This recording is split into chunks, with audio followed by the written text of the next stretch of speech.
Welcome to A Flash of Beauty, the podcast, an audio experience dedicated to the further exploration of Bigfoot and the people Bigfoot has revealed itself to. What started with a documentary of eyewitness testimony and expert analysis has now led the film's crew deeper down the path to follow up with those whose lives are forever changed by this cloaked reality. Tune in weekly to join me, your host, Tobe Johnson, and my co-host, Jill Remensnyder, as we go back into the trees to sit down once more with our guest in search of the truth, no matter how strange.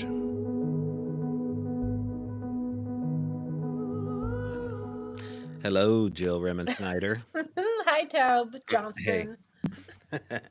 All right, so our guest today for Flash of Beauty, the podcast, is none other than Barb Shupe, extended experiencer and cinematographer of the Cloaker footage. And we get into it with her as far as how the Cloaker video was shot, the circumstances that surround it, and then me, I put together some little video vignettes that we talk about and explain. So you want to stick around for that. But Barb is just a salt of the earth, honest gal.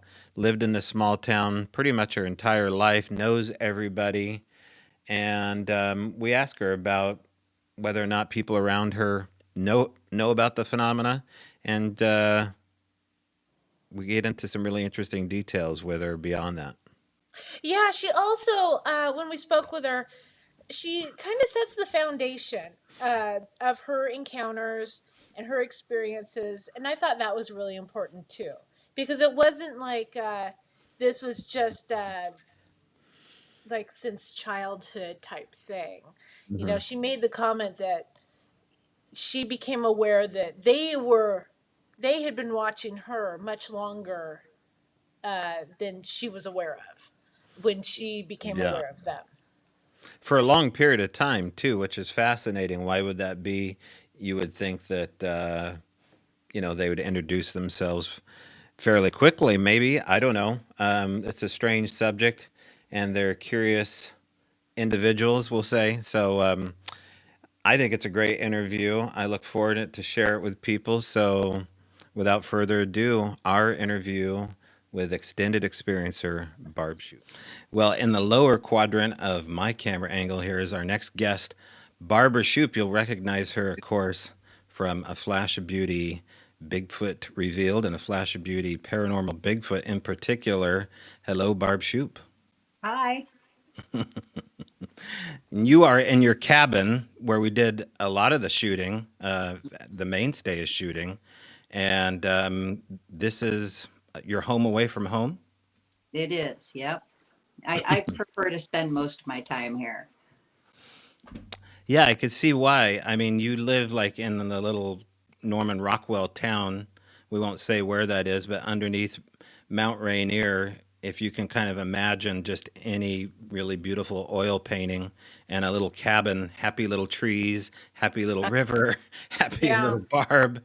That's how you live. With the smoke, it's beautiful.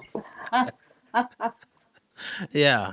So it's good to have you here. Of course, we've talked off and on periodically over the last couple of weeks. You joined us in the mountains where we had our first get together for Olympic Strange Days. Thanks again for showing up for that. That was a lot of fun, but we haven't really talked since then. And so just tell people a little bit about yourself and what you've been up to. Well, like you said, I live here in my little cabin and in this little community, and I've been here for a really long time. Since the mid '80s, I started watching equipment on logging companies up here in the area, and moving here was my return to civilization. And the very first time I walked up the trail across the road here from my cabin, I found a perfect footprint and two broken trees. And back then, anything short of a full sighting or a perfect track, and I wouldn't have recognized anything as having anything to do with Sasquatch. And at the time, I was thinking that that was just one lone individual passing through to more remote places. And in the years since then, I've come to understand that there's a whole family that's out here, and we've we've developed a bit of a friendship. It's pretty cool. I went out and gave them treats every week for 3 years at my little gifting area. And I started that thinking that I was habituating them to become accustomed to me. And it really turned out that I was the one being habituated to become accustomed to them. And yeah, it's just really grown into something really cool. I love that comment that you made there. Let's explore that comment because, there's I know exactly what you mean by that. Some people may not when it comes to looking into these mystery schools, in this case Bigfoot. But the evidence that you bring back in regards to looking into this mystery sometimes can be fleeting or blurry and just not quite there, but certainly very personal to the degree where you have a lot of self reflection and then you find out a lot more about yourself kind of through them, inquiring about them. Were you surprised by that, and how has that changed you? Well, I think once you really get it through your head that they're real and that they're out there, your whole paradigm shifts and your Right. whole way of thinking. You have to rethink everything you've ever believed about the world. There's so much more out there than what you were raised to think. And yeah, so I went out thinking that I was going to get them accustomed to me and make friends by giving them gifts. And I believe they already knew me. They already had been observing me for years. So, what I did was basically I was the one becoming accustomed to them and getting used to them. And, a little bit at a time, they dole out the experiences in a manner that gives you time to think about it, to wrap your head around what's going on before they give you the next lesson, the next step. And even all these years later, back then, something would happen and you would interpret it in a certain way. And in hindsight, you can look back and you can see different layers of information that you were receiving that at the time you were oblivious to. But down the road, you start to see the connections and all the pieces start fitting together. And it's really beautiful. It's really, really special. Barb, how long did it take for things to, I don't want to say pick up steam, but from the time where you first started observing and becoming aware of the Sasquatch family in around your cabin, how long was it before other things started to happen? Um, well, it was 92 the first time that I found that perfect footprint in the broken trees. And it was probably at least 7 years after that before I started really noticing anything else that was happening. And I think maybe it was a matter of I had reached a point in my life where I had time to put into this, and I was ready to observe and learn. And so for there was a good 7 years there that if things were happening, I was oblivious to it. So it probably was around 2006 that I started to really, have other experiences that made me question whether or not Sasquatch was involved with it. That, there'd be things that would happen, rocks being thrown, owls that growl, just certain things that make you think, okay, something is odd here. So by the time I started gifting, they were already well aware of me and what I was about. Oh, sorry, Goldie's got her squeaky. They were already aware of me and what I was doing. So I kind of feel like this was part of their plan the whole time. They were just waiting around for me to be ready. And then once I started gifting, it was uh, it was probably about 6 months before things really started taking off. Before they really started taking things and opening things and moving things around. And then we started doing our campouts.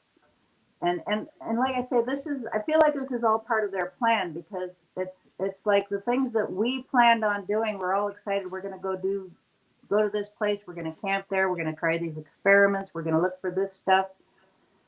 that's what we go into it with in our minds. But I believe from their perspective, they've already seen what's going to happen. It's a tapestry where the story has already been told, and they know what to expect from us and what we're planning, and they're one step ahead of us.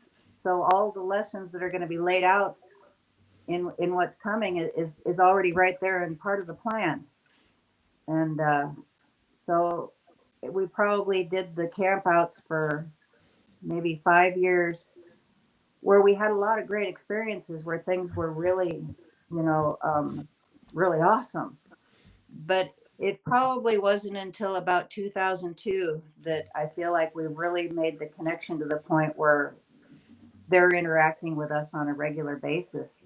That, you know, every time I go, every time I go out to the woods or I go to camp, I know that they're going to be there, that something's going to be happening, and there's going to be interactions. And I think they look forward to it as much as we do. So 92, you find a track, and then you say some 7 years later you start noticing activity or interaction. But really around 2002, so 7 to 10 years within that window. Mm-hmm. That's incredible, just given the timeline. Was it you missing the interactions happening, or were they paying attention to you and waiting for this time? You mentioned this, how they appreciate timelines in a different level. So, I mean, here we are experiencing a linear timeline, and they're experiencing it perhaps like as a spatial thing all at once, right? Yeah. I heard the perfect analogy of like a fish in a stream, and the fish is just going through the stream with a singular timeline, and we come through and we just grab the fish periodically. The fish has no idea how we know where it is and what's happening. All it knows is time is moving up against it like water. I That's mean, really. obviously, this is a surprising detail to attribute to a supposed primate.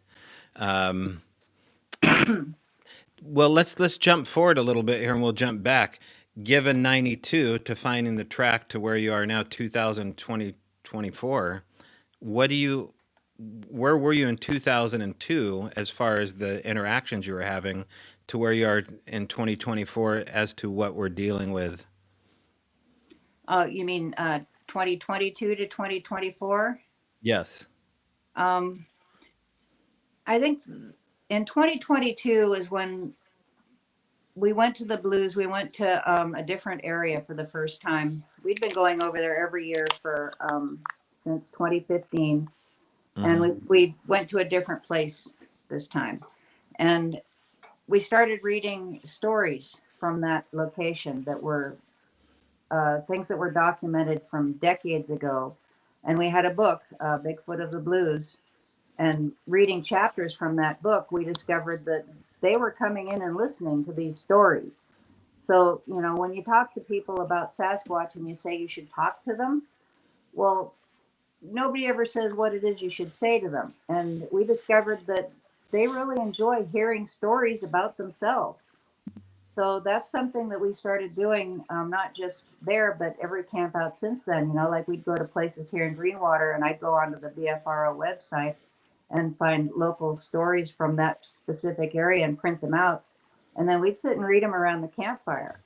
And it got so that you can hear them coming. And this last camp out we had, they don't even wait for it to get dark out, and you can hear them coming. And they respond to it. You can hear them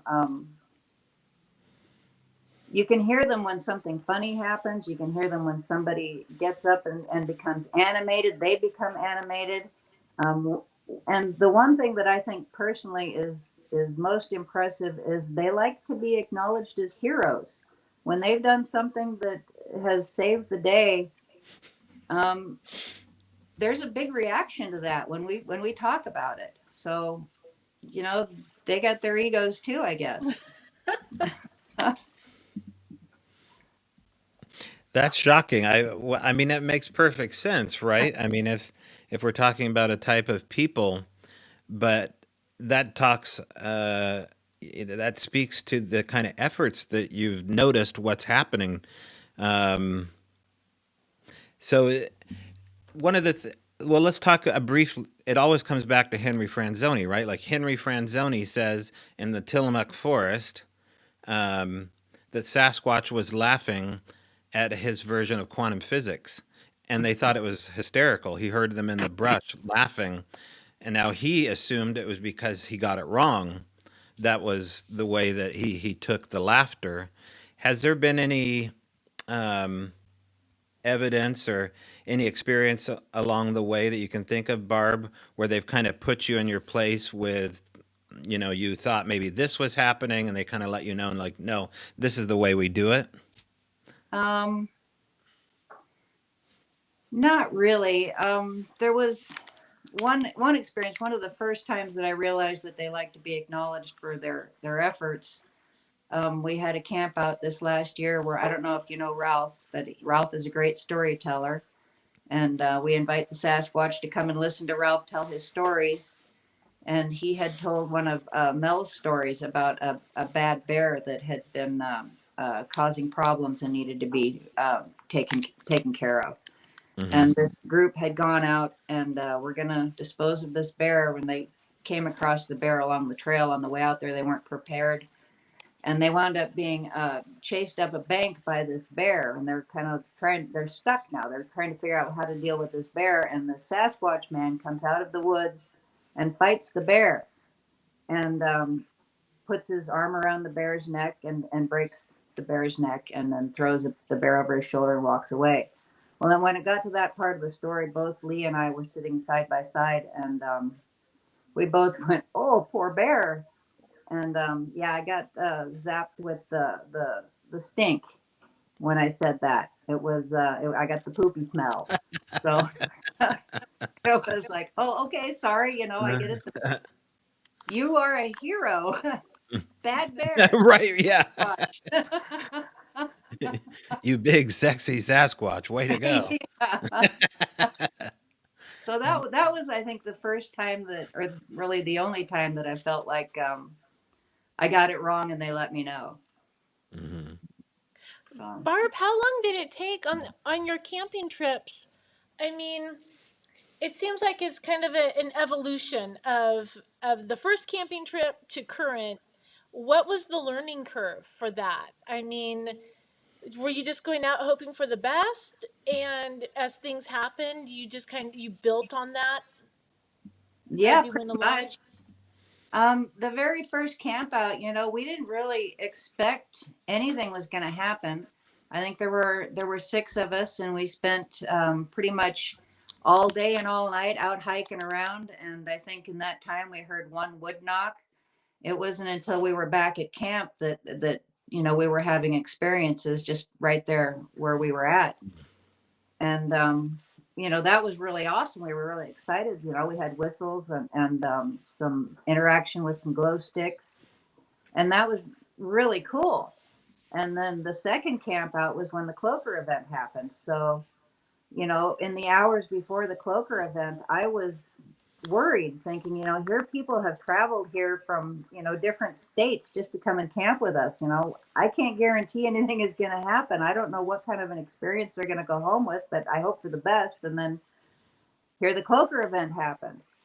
And it got so that I just didn't worry about it anymore. It was, I would plan it and organize it, put it all together, make it happen, and then the Sasquatch would just take it from there. And the people who are supposed to have an experience would have an experience, and it's just grown on itself, and just keeps getting better all the time. Now, when I first saw you, Barb, I thought you were a park ranger. It was a video that showed up. You were in front of the little general store that you live out by, and you had your trademark hat on. I thought, well, this is an insider. She's talking, as someone that is on the inside. However, you're not a park ranger, but I imagine you know a few, or at least first responders.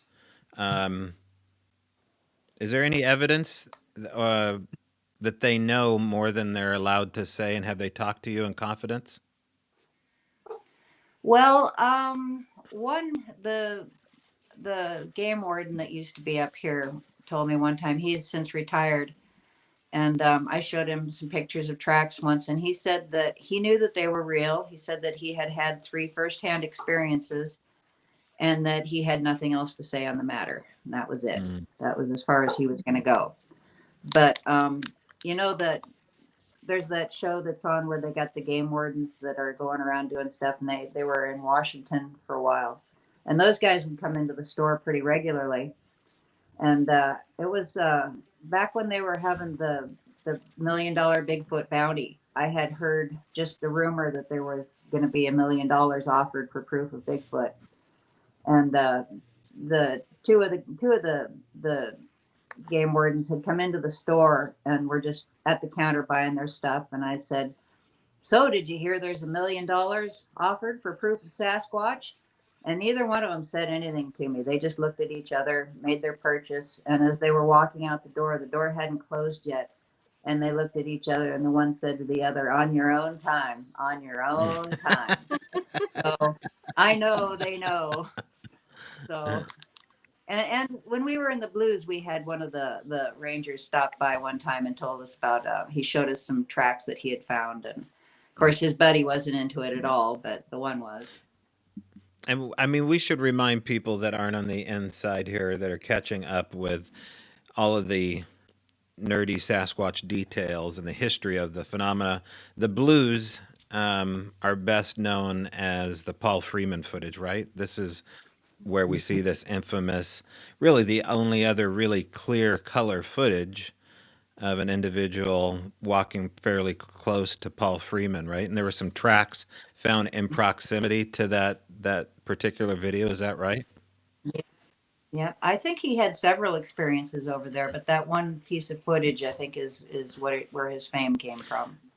And there's strange stuff in the sky up at the Blues. I've been invited to at least a couple of your campouts, and we got there a day late and a dollar short after you guys saw some interesting triangles or a triangle in the sky. You want to talk Yeah. about that?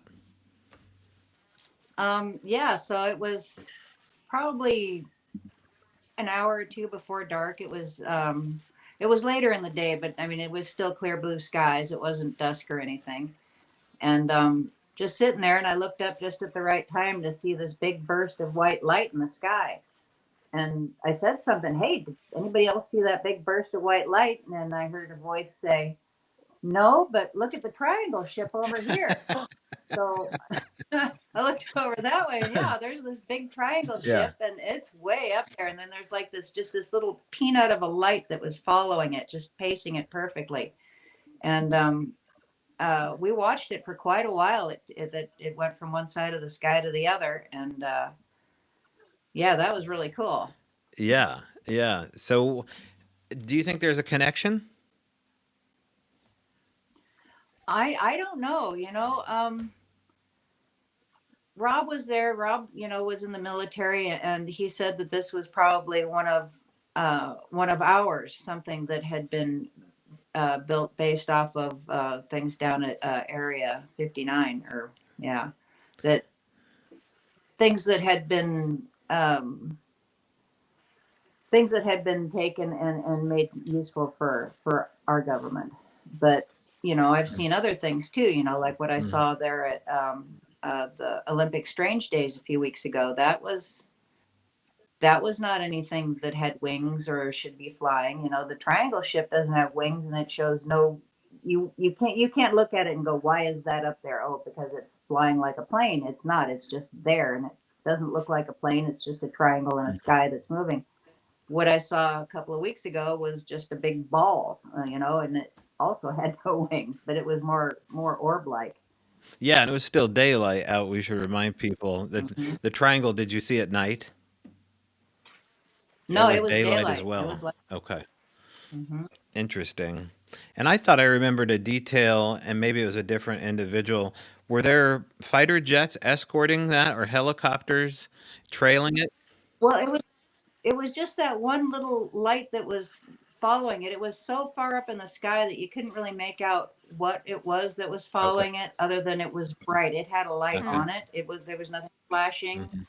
Hmm. No particular, it wasn't like green and red like a plane or anything. And And yeah, so I don't know what it was. There was a little bit of sound, so I think maybe the sound was coming from what was following it rather than the triangle itself. The triangle was so huge that even as far up in the sky as it was we could clearly see it. My camera wouldn't pick it up. It was that far up there, but we could see it. But the little thing that was pacing it was so tiny that it was just a fraction the size of the triangle itself. So I don't know what it was. Amazing. Barb, I'm curious. I wanna circle back to your property where you are right now. Do any of your neighbor This is kind of a two-part question.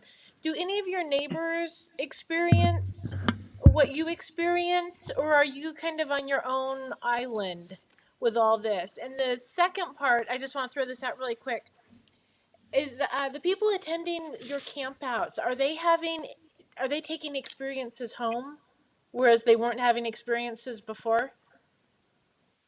They are, yes. Well, the first part of that, my neighbors, yes, they have experiences.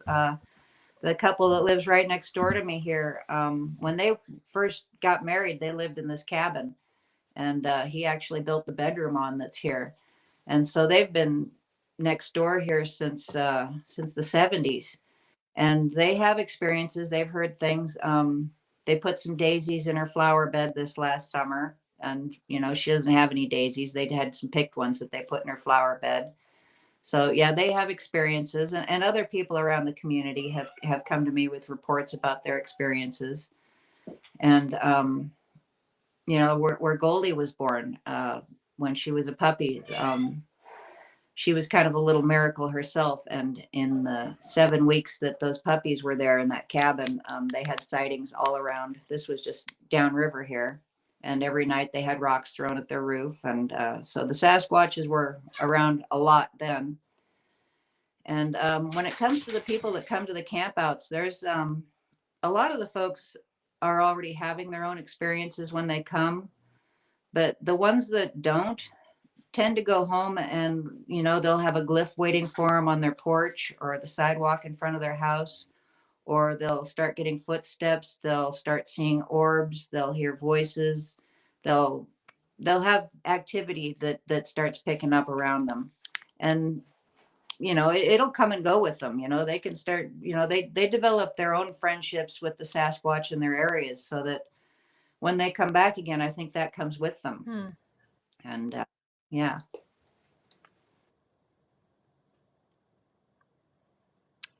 Tobe, you're muted.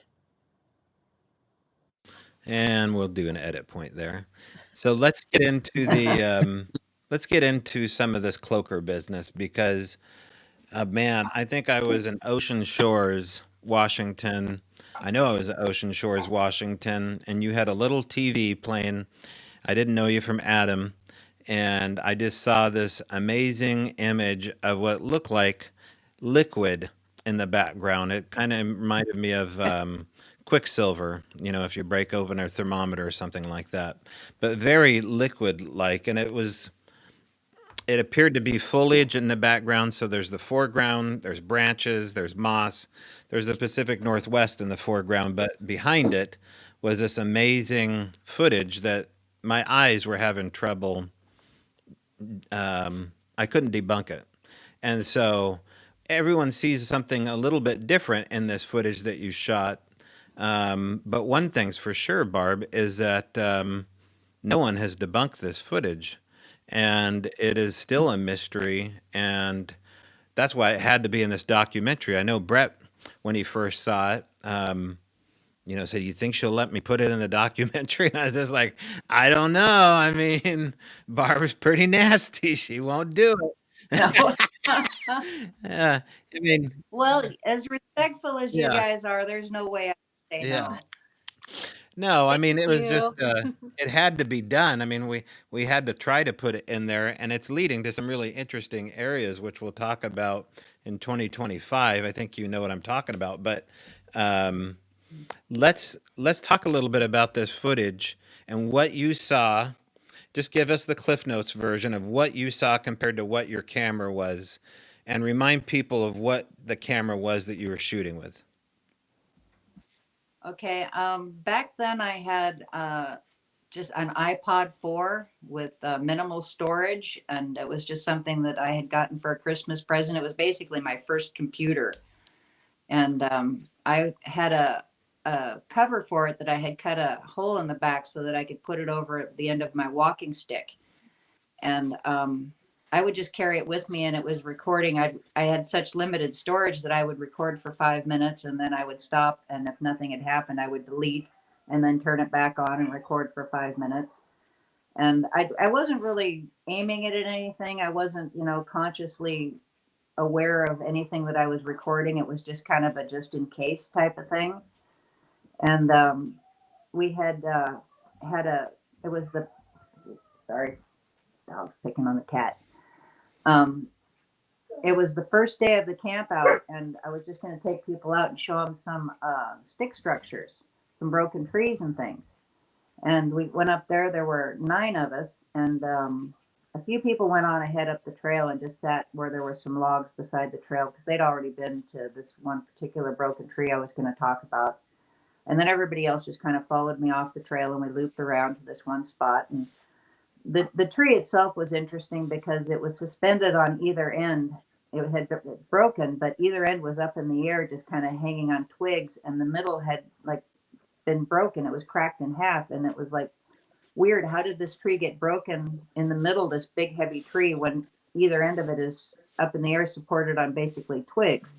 So that's what we were looking at when directly ahead of me, about 75 to 80 feet, I saw this little solid black triangular shaped head pop up, and I could see the head, the shoulders.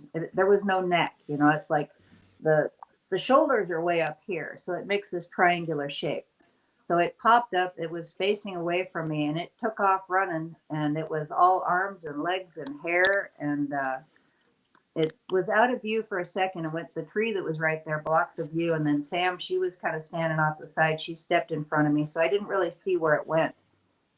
But the people that had gone on ahead and were sitting on the logs, one of them was my dad's wife. She's sitting there with her little chihuahua, and she said the chihuahua had looked down the trail and barked.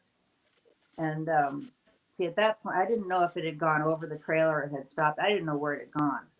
But they said they didn't see it come across the trail. But the little chihuahua had barked, and then she looked that way and then looked back, and then right across the trail from where they were sitting was when she saw the what she described as a little monkey came head first down the tree in front of her and off into the bushes. So, and then we went back the next day and started doing recreations, trying to figure it out, taking measurements, because at that point in time, we were really excited because we knew that there had been a sighting, there had been a Sasquatch there, and that's what we were excited about. So it wasn't until later that night that when we got back to camp and I started checking the footage on my camera, because I knew it had been aimed in the right direction, but I didn't know what it had picked up. But the camera being on my walking stick was about a foot and a half lower than my eyes. So I believe what popped up, what I saw was on the other side of a rise of ground, and it came up high enough that I could see it, but it was still too low for the camera to pick up. And what the camera picked up was what I believe was when he dropped down in the beginning, because there was another horizontal log, and I think he dropped down. The camera saw him drop down on the front of the log, and I saw him pop up on the back side of the log. So that's what the cloaker was the initial dropping down. And then when we went back and took the measurements, we found 2 trackways. One from the individual that I saw, and you could follow his tracks right where he had gone, and he had jumped down into a couple of holes between some logs. And then we found a second trackway from another individual that had gone straight back, but had circled back around an old pile of logging debris, and had circled back around and come basically back to that same hole where the first one had jumped into. So considering that there were 2 trackways plus the little one, we know that there were at least 3, plus somebody else heard a voice a little while later, a little farther up the hill. So we're thinking maybe that was mom or a big sister or somebody that was calling them. Okay. That I've got One of the Go first things. ahead. Go ahead. Oh, And then I go want ahead. to show this video here just to give context. In fact, hold that thought and I'm going to have you walk, because this has no audio in it. I just want you to walk the Okay. audience through the details as they unfold here. Now, this is on loop and then it'll slowly magnify each little time. So let me get this up. Okay. You can see that all right? Okay. Let me Yep. start it over. So tell us what's So happening. that's Claudia. Claudia is looking over there because something was catching her attention, and she kept looking over that way. And there it dropped down, and there I saw it, and you'd see me pointing. And afterwards, when we talked to Claudia, I was really confused because what she saw didn't match what I saw. So it wasn't until later down the line that I finally figured out that I believe what she saw was the one that had gone straight back and made that loop that circled back around, and the one that I saw just went directly to the left. And she said she had seen a branch falling. Well, there are people that say that it looks like there's a stick where the cloaker is. Well, there were no branches there. There were sticks on the ground, so it's entirely possible that he was holding a stick, but there was nothing there that was big enough to account for this entire area of pixelated footage. Okay. Um, So, Go but ahead. the um, the stick Yeah. thing, I've got some ideas about the stick thing. Not necessarily from this, but from other situations. A lot of times people find sticks that are stuck in the ground, that just appear. And when people come across Sasquatches that are cloaking, sometimes they'll see the tree will be shaken or vibrated really hard. Well, we figured out back in the beginning that these sticks that are stuck in the ground, you can't just stab them in the ground; they're going to break. They and quite a few of them are missing bark around the base of them. So we discovered that if you take these sticks and you just put a little bit of weight on them and you just kind of shift them a little bit, they will literally drill themselves into the ground. So I have a theory that it has something to do with the young ones holding on to sticks are kind of like how they're learning how to cloak, how they're learning how to control their vibrations and their energy. So when they have like almost like a security blanket type of thing that they will carry a stick and hold on to it. And when they cloak, that vibration of them cloaking drives it into the ground. And then they walk away and the stick is still standing there. So that's just kind of my little theory about the sticks. Ooh, I like that theory. That's interesting. I like Yeah, that. that's Yeah. fascinating. How Um, do we test it? Yeah. How do we test it? Well, I've tried it myself with sticks. You just put a little weight on a stick, just shake it, move it a little bit, and it'll drive itself in. So But yeah, did you what do we cloak use? when you you can Like, did try that? that. Did you go pixelated? No, That's what no, I'm I trying to didn't. figure out. That's what I I want. don't think I can do it quite as hard as they do. But when I saw the one jumping from treetop to treetop, the I could see him between the first few trees, but he paused in the top of the second tree and shook the branches, and those limbs vibrated really hard. And then after that, I only saw the trees bouncing back and forth. I never actually saw the Sasquatch again. And there's been other times when the Sasquatch is there, and something gets vibrated, shaken really hard, and then you hear them leave, but you don't see hmm anything. And so it's just based on field observations of all these sticks and the way that they behave with them, that it makes me think that that's why they're stuck in the ground, is because they're holding on to them when they're vibrating, and the vibrating has something to do with the cloaking. Yeah, you're absolutely right. The sticks that we've noticed are very brittle sometimes, far too brittle to be stabbed in 6 inches. And it would Hmm. take something like, Mm-hmm. I guess if you had like a back massager and plugged it in and put it on the end of a dowel or a stick, maybe it would shift the weight down into Mm-hmm. the dirt. But I've never thought of that till today. So that's interesting. So the stick idea, it goes back to the cloaker footage here. So I want to bring this back on here, just so we can look at this again. Let me bring this back. Um, and then as we move forward here, I don't know, can you guys see my mouse move around on the screen or no? No. Okay. No, So there's this dark shape right there that develops. Is that a shadow in the front? You see this dark shape that happens right in the middle of the screen There. there? Is that Oh, is that right there. shadowing? I don't know what that is, but you know what? Um, there's like that little branch that sticks out. There's also like a burst of white light that's back there. And at the time, I just kind of Mhm. blew that off as ghosty stuff because I even though I was into paranormal, I didn't believe the Sasquatch was Mhm. paranormal. So I always attributed any orbs and flashing lights and stuff to Right. ghosts. So, and I can remember seeing that at the time and thinking, no, it's not them. But now I look at it, and right there where that little Mhm. shadow is, there's a burst of white light too. So, yeah, and I'm sure there was more than that one individual that was there. So, Barb, have you seen Ghost? yeah, that's pretty cool that you pulled that out of there. I haven't seen that Yeah, before. have you seen Ghost in proximity to having a Bigfoot sighting? Say that again. You were breaking up a little. Yeah, have you seen Ghost at all in proximity to Bigfoot areas? Yeah, when I used to work up here at the tavern, there was a lot of ghosty things that happened up there. It was my friend Shirley and I, we would get the tavern closed at night and then we'd go ghost hunting. And in hindsight, I think a lot of that stuff was actually Sasquatch related. There was also a, a time out here on the bridge that comes across the river here one night. In October, probably about 5 years ago, coming down the hill one night, and I saw it before I even got to the bottom of the hill. There was a large white individual in the middle of the bridge. And my first thought was, this is a ghost because this is like a cloud.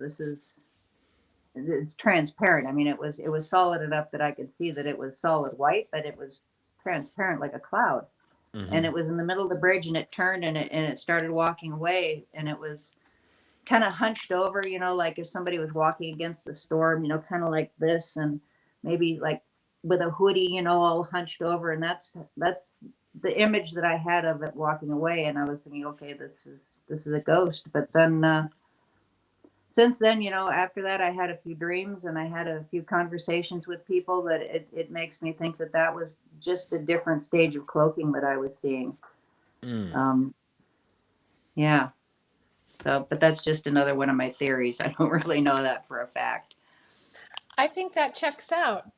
I mean, even in the documentary, in the sequel, even Eric Bard from The Mystery of Skinwalker Ranch, or The Secret of Skinwalker Ranch, he suggested that perhaps the Bigfoot that we see and understand as Bigfoot is just an avatar that Hmm. is being used.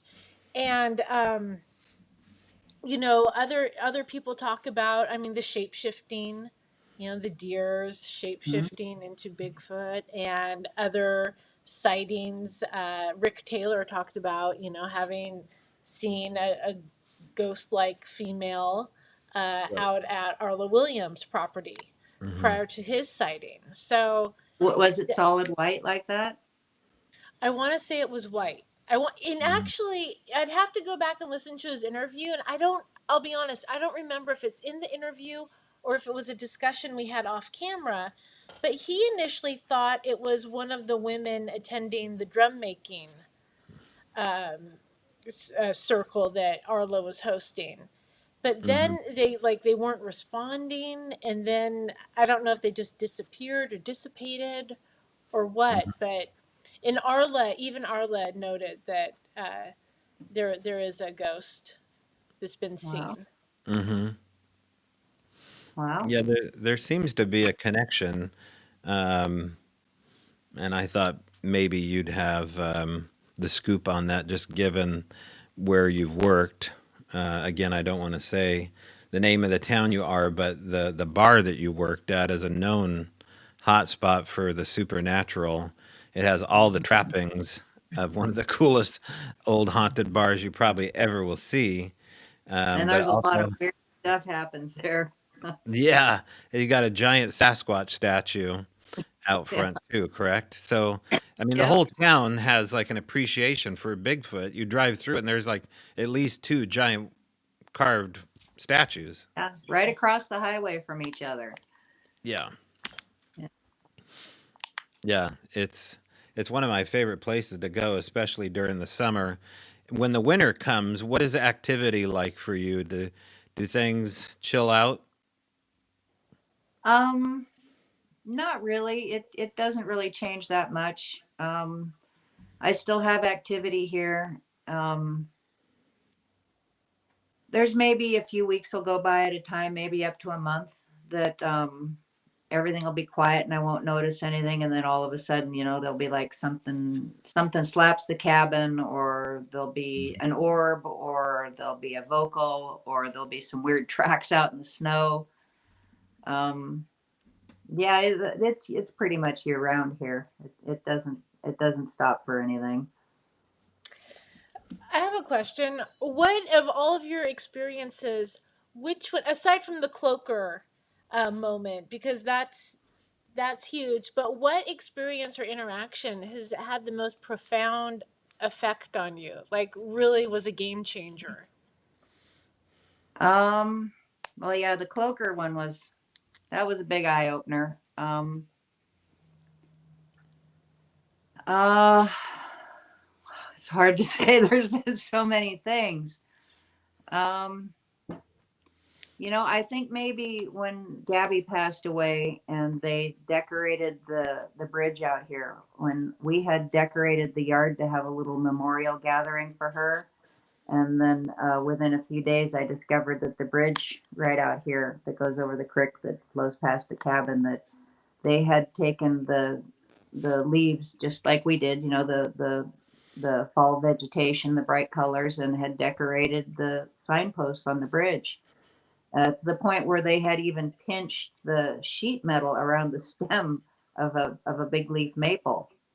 And I think at that point, that was when I really discovered that they're not just real, but they really care. They have big hearts, and they knew the pain I was in, and they knew how much we appreciated Gabby, and I think they loved her too. And yeah, I think that was a big one. But it's so neat to not only hear those details, but the fact that you notice those details. And I just think of so many people that are into this subject matter for the better part of some of them for over 30, 40 years. And they would never look at those details as possible. They would just simply ignore them as saying something, in my mind, far crazier, like, oh, the weather did that. It pinched the sheet metal around the stem. Or, Yeah, you know what I mean? A homeless or a tweaker, just like, come on. any What are excuse. the chances? Yeah. I think that's what it's Mhm. really all about. It's all of the little details, because everything is so personalized and individualized. And when you start having your experiences, when you get to the point where you're no longer looking for proof, where you're looking for the connection to them, it's all very personal, and they will pay attention to what you pay attention to. And that's what they'll focus on. They'll mess with little things, just the Mhm. tiniest little things, because they know that that's what will personally mean Mhm. something to you. They observe us and see what we do, and they see what's important to us, and that's where they put their focus. They with the things that really matter to us. Whether it's a tiny little detail. It's like I used to go out here and collect the slugs out of my garden at night. And I had a little pan and a flashlight and gloves, and I would relocate them to a little habitat of compost across the road and hope they'd stay there. Well, when I started running out of slugs, they started bringing slugs back. I got handfuls of slugs all wadded up that they redeposited in my yard. Or I'd go to the blues and I'd come back and I'd leave my flip flops on the porch, come inside for 30 seconds, go back outside, and there's a slug all curled up in the heel of my shoe. It's like they notice what I pay attention to, and those are the things that they use to communicate with me. It's pretty cool. They do that Slug with everybody. communication. Yeah. Yeah. Well, and they have a fabulous twisted sense of humor too sometimes. Yes, Uh, they have you ever been scared and to the point where you backed away maybe on a personal level from this at any point in time? No, no. The cat's getting me, stinker. No. Well, that's the Um, scariest. when the day that I saw the big guy following the elk, it crossed my mind that maybe I should be afraid, and then I don't know whether this is a thought that was planted by them or. Sparksy, stop that! She's getting me. They want your attention, Barb. They're not used to Yes. being ignored. She's had her cat food. But I forgot what I was talking about Oh, now. so you haven't been scared, but you did see a Oh, big oh, guy walking. yeah. Mhm. The It occurred to me that maybe I should be scared, but at that point, I'd already been out here for 30 years, and if they were going to get me, it would have happened. And if I Yeah. was allowed myself to be frightened, that would be the end of my life as I know it. I'd never be able to go outside again, and so that was just not an option. And the one time that I was a little scared, I felt my heart kind of come up into my throat. Was um, a few weeks after I saw the big guy following the elk up here. I had gone out in the middle of the night, and about 1 a.m. I just went up the trail up here, and it was all frozen. There was about 8 inches of snow that had turned into a solid glacier. And I knocked on a tree, a frozen cottonwood, and it echoed up into the night. It just rang out, and within a few minutes, I could hear footsteps coming from the left of the trail behind me, and the left of the trail in front of me was bigger steps coming, and then I could hear the freight train coming down the other side of the creek. And there were trees getting pushed over and a lot of stomping, and my heart was kind of up in my throat thinking, what have you done?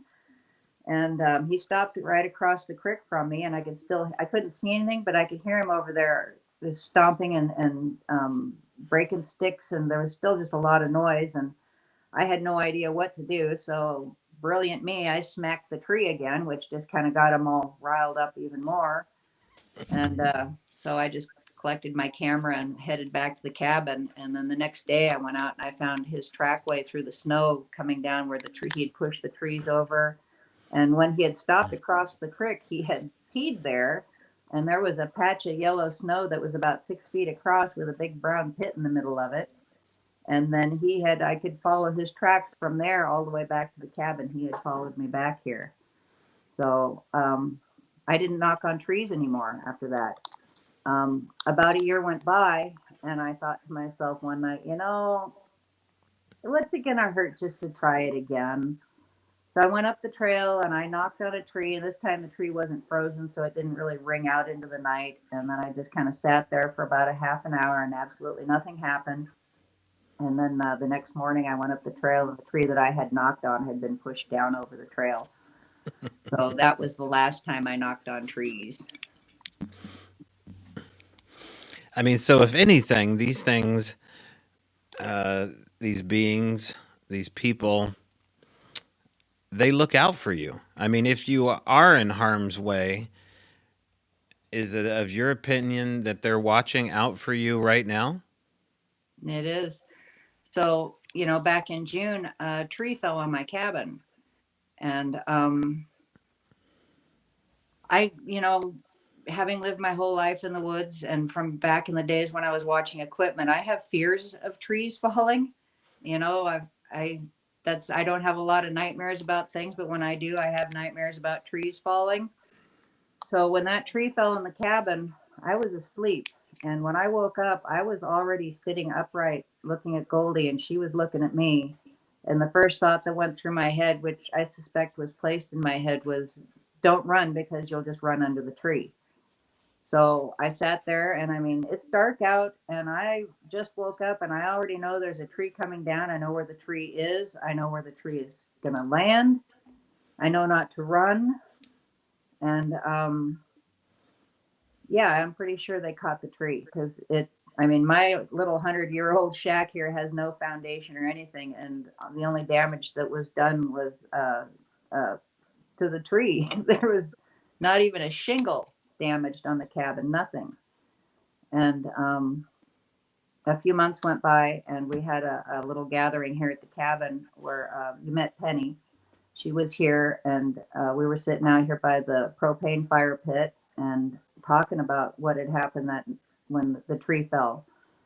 And as we were talking about it, I was talking about my gratitude and how grateful I was that somebody had caught that tree, that had been let down gently and there had been no damage. And there was an extremely large smell of sulfur immediately surrounded both Penny and I. And I took that as an acknowledgement of what we were talking about.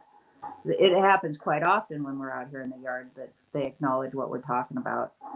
And the very next night, Lee and Terry and Debbie came and joined us. And we were sitting there around the propane fire pit. And Penny and I were telling them about what had happened the night before when we were talking about the tree that fell on the cabin. And we were talking about how grateful I was that somebody had caught it. And all of a sudden, the sulfur smell came back again. And it circled the group. We each got to have our own whiff of it. Terry also got to have a little scent of floral mixed in there, so pretty sure Mama Sasquatch was here too. And then about an hour later, we went to go to bed, and Penny had like a 4-person tent with a queen size air mattress in it, and it didn't fit very well. She needed a little help zipping it up. So as I was walking past her tent, she asked me to stop and help her. And I went and put stuff down in my tent and came back. And when I came back, that smell was all around her tent, really strong again. So to me, that was our tree catcher. That was, like I said, they like to be acknowledged as heroes. And maybe one of these days he'll give me his name, but until then, he's my tree catcher. He's my hero. Barb, are you writing a book? No, but I have a whole lot of notes. Yeah, because I feel as though the world is missing out based upon your experiences, and we want you to write all this down, even though I know it's such a pain. Is it something you'd ever consider? Yeah, I think it's coming. It's going to take some. It's going to take a situation where I'm not going to be able to get up and move around and do stuff. When I'm stuck sitting and I can have nothing better to do, I will write. Yeah. I get bored sitting for too long, so Hmm. yeah, it'll But happen. you do have a digital journal, and people can watch your YouTube channel where you basically have a living book, and it's a lot of your adventures, not only on your camp out, but also around your property as well. And you documented some definite weirdness this year, not too far from your own cabin on your YouTube channel. Go ahead and plug your YouTube presence. Um, just look me up under Barb Shupe, and I've got 3 years where when I was gifting, where I posted every week. Now I don't post regularly, but at the at the end of the camp out season, when I have time to go back through all the things from the previous season, I'll get it all edited up and posted. So sometime here in the next, probably next month, I'll start on the our experiences from this year and get it all shared. I've also been doing a lot of the Facebook Reels. I've been having a lot of fun with those because it's kind of a challenge to squeeze all the good stuff in under a minute and see how good Oh I can yeah. do with that. So that's a lot of fun. Yeah, but there's some good stuff. We've got the glowing eyes. I got the fairy orbs. There's yeah, and I think anymore it's they just kind of give me what they want me to share. Hmm. It's like I'm just kind of the conduit here. It's like I've entertained them. I've given them stories to listen to, and now they're giving me stories to share too. So it goes back and forth. Sounds like a good relationship. I'm Yeah. happy with it. Very I'm enjoying it. balanced, like give and take. Yeah, yeah. We Anything get to. I anything coming just got to up? remember that they are heroes. That's right. They got to be the heroes. Anything coming up in 2025 I know you have more campouts. What else is going on? That's about it. I'll be presenting at Yakima here this coming weekend, and then next month out at the summit. I'll have my campouts next year. I'll make the plans for those in January. And other than that, I don't really have anything lined up yet. Now, So, Yakima will have already happened after this comes out, but it's kind of a first, right? Because you're going to be in front of a lot of First Nations people on stage. This is actually your second one that you've gone to. mhm. And in attendance is going to be Dr. Meldrum and Matt Moneymaker, just to name a couple people, as well as Brett, Jill, and Mike, um, doing the Flash of Beauty interviews off in some sealed off room. And I think you need a security pass to get in there. No, anyone can walk back in there. But that should be interesting for sure, just given the fact of the First Nations presence, because it's very difficult to get them all in one room in general, let alone a Sasquatch conference. So that's exciting. And they have the best perspective on all of this. And Mm. it's like if you listen to Mel's stories, it's I've learned so much from him, spending time in the woods with him. He's shown me things that I've been walking past for years that I was just oblivious to. But me and him, we come at this from such different perspectives. He's out there like, look for the violence, and I'm like, the X's mean they like us, so we learn from each other. Yeah, that's great. Yeah, Everyone's so experience is I going to be love I love different. Yeah. what's that? Say that Oh, again, Jill. I was just gonna Oh, say I think everyone's experience is going to be different, so it's just about interpretation. yep, Yeah. yep, that's correct. Yep, All right, Barb. Well, thanks for spending the evening with us. I look forward to seeing you in the trees, well, as we say. yep, it's been fun. Thank you so much. All right. Have a Thanks, good night, Barb. Barb. This has been a Resonance Production podcast. If you have questions or comments, you can email us at bigfootrevealedpod@gmail.com. Also, don't forget to like and subscribe for weekly podcasts coming up in the future. If you're just discovering the Flash of Beauty universe, you can watch our documentaries on most streaming platforms.